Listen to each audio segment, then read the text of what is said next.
Hello everyone. बेटा हम लोगों ने पहले कंपोनेंट्स पढ़े थे न्यूक्लियोटाइड के। ठीक है।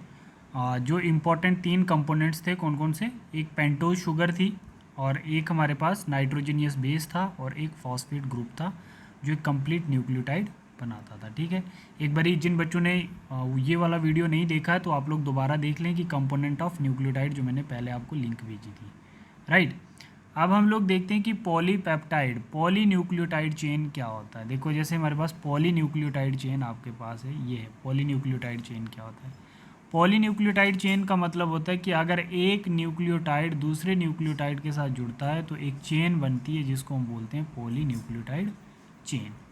ठीक है। अब आप लोगों ने देखना है कि वो कैसे चेन बनती है पॉलीन्यूक्लियोटाइड की।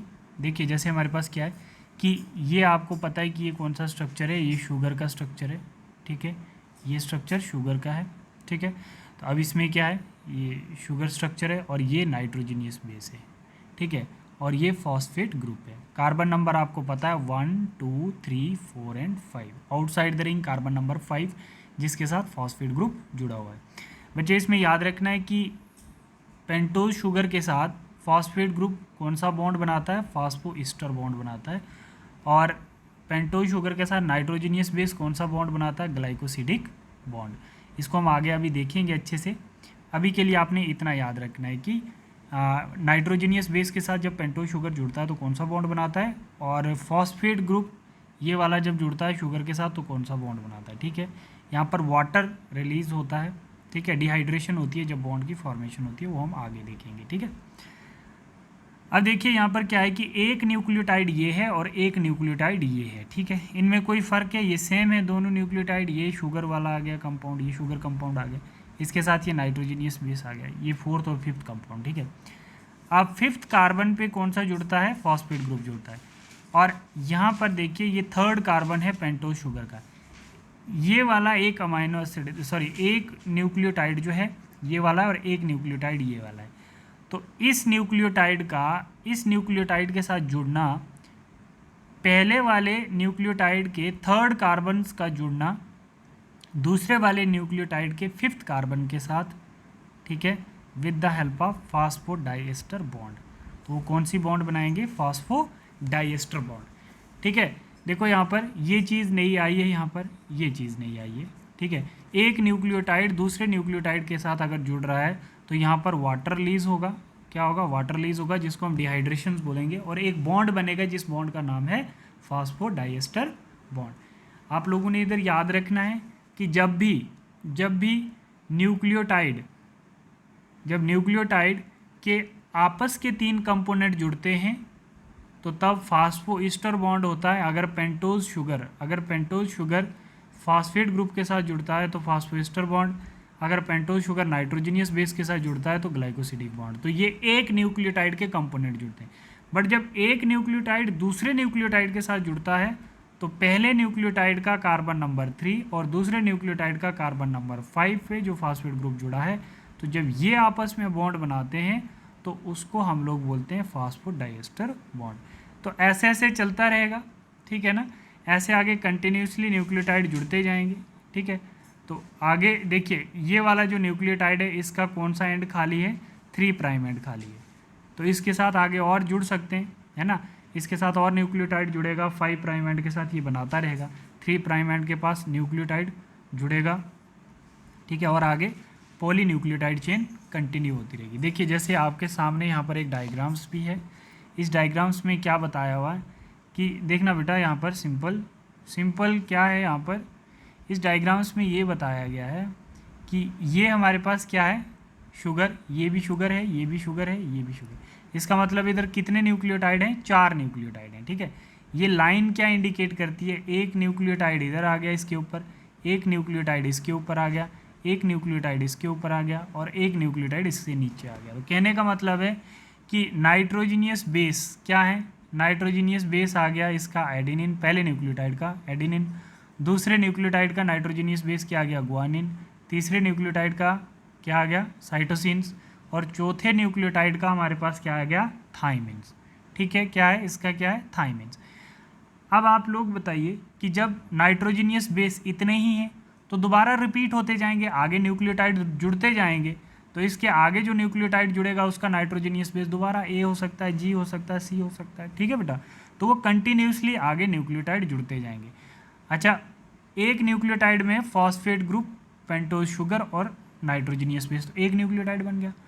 अब हम लोग बता रहे हैं कि एक न्यूक्लियोटाइड दूसरे न्यूक्लियोटाइड, मानो कि ये न्यूक्लियोटाइड इसके साथ कैसे जुड़ रहा है, तो आपको पता है कि यहाँ पर इसका ये 5 प्राइम एंड है और ये वाला इसका 3 प्राइम एंड है।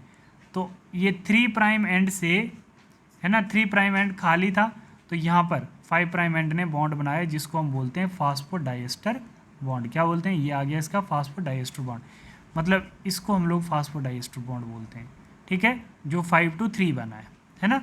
तो अब देखो फास्फोडाइएस्टर बॉन्ड आगे भी बनता है रहा, कहने का मतलब कि फास्फोडाइएस्टर बॉन्ड बिटवीन 2 न्यूक्लियोटाइड, 2 न्यूक्लियोटाइड के बीच में फास्फोडाइएस्टर बॉन्ड बनता है, और फर्दर आगे कंटिन्यूसली क्या चलता रहता है, nucleotide added to the chain, ये सारे आगे ऐड होते जाएंगे फास्फोडाइएस्टर बॉन्ड से, आगे फर्दर चेन जो है वो कंटिन्यूसली चलती रहेगी, ठीक है। तो हमने यहाँ पर एक चीज़ देखी कि जो न्यूक्लियोटाइड जुड़ रहे हैं वो 3 प्राइम एंड पे जुड़ रहे हैं, ठीक है ना, 3 प्राइम एंड।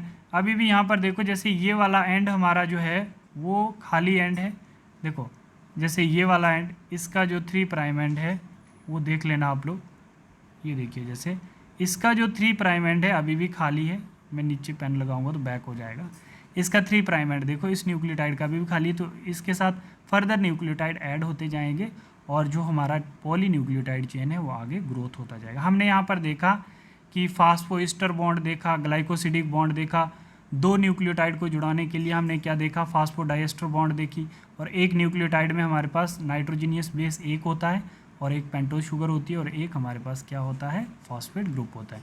और जब भी न्यूक्लियोटाइड जुड़ता है और 3 प्राइम से 5 प्राइम के बीच में बॉन्ड बनाता है जिसको हम फास्फोडाइएस्टर बॉन्ड कहते हैं, ठीक है बेटा। तो अब हम लोग नेक्स्ट स्लाइड पे चलते हैं। नेक्स्ट स्लाइड देखिए,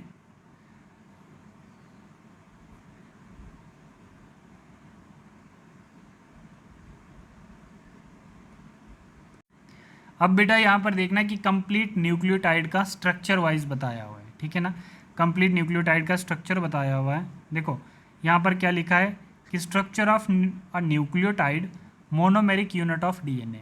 तो मोनोमेरिक यूनिट भी हम लोग कह सकते हैं एक न्यूक्लियोटाइड को, ठीक है, वो एक मोनोमेरिक यूनिट है।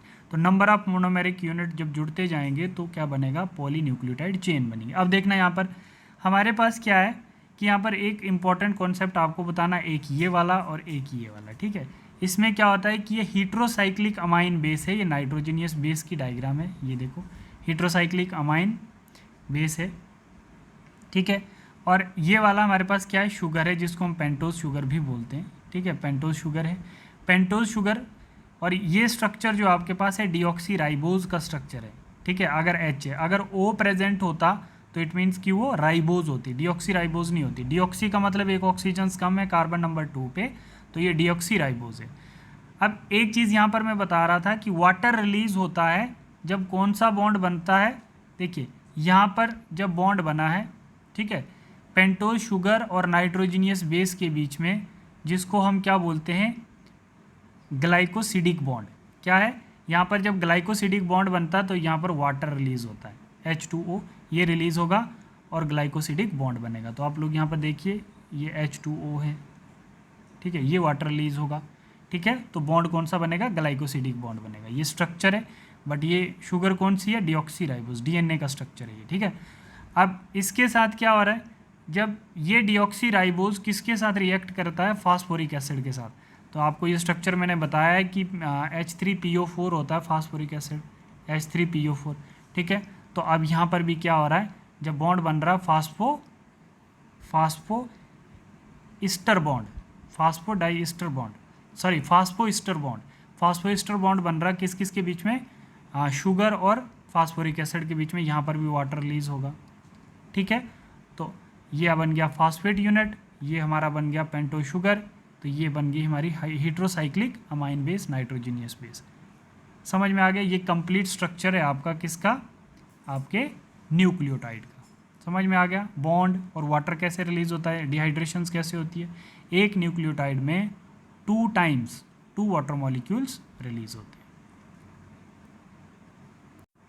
बेटा अब हम नेक्स्ट वीडियो में देखेंगे डीएनए का स्ट्रक्चर डिटेल में कैसे बनता है। तो आपने न्यूक्लियोटाइड सीख लिया, न्यूक्लियोटाइड के साथ कैसे जुड़ता है, न्यूक्लियोटाइड में कौन से बॉन्ड बनते हैं, ठीक है, एक न्यूक्लियोटाइड दूसरे के साथ कैसे जुड़ता है, वहाँ पर वाटर मॉलिक्यूल कैसे रिलीज होते हैं। तो हमने ये चीज़ सभी सीख ली है।